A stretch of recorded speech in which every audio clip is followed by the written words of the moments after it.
درگزر کرنا، معاف کرنا۔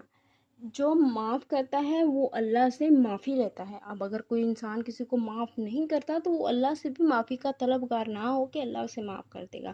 اگر کوئی انسان صحیح ہونے کے باوجود بھی اگر کسی کو مطلب کوئی ٹھیک ہونے کے باوجود بھی جھک جائے، معافی مانگ لے، مطلب تعلقات کو بچانے کے لیے وہ مطلب معافی مانگ لے، جھک جائے، تو حضور صلی اللہ علیہ وسلم نے فرمایا ہے کہ ایسے شخص کو حضور صلی اللہ علیہ وسلم نے جنت کی بشارت دی ہے۔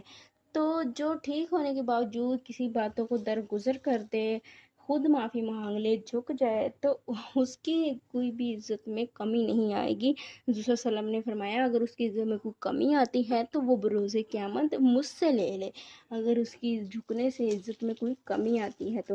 درگزر کرنا بہت اچھی بات ہے۔ کوشش کیا کریں کہ اگر کبھی کسی سے کوئی غلطی ہو جاتی ہے تو درگزر کریں، نہ کہ اس بات کو مزید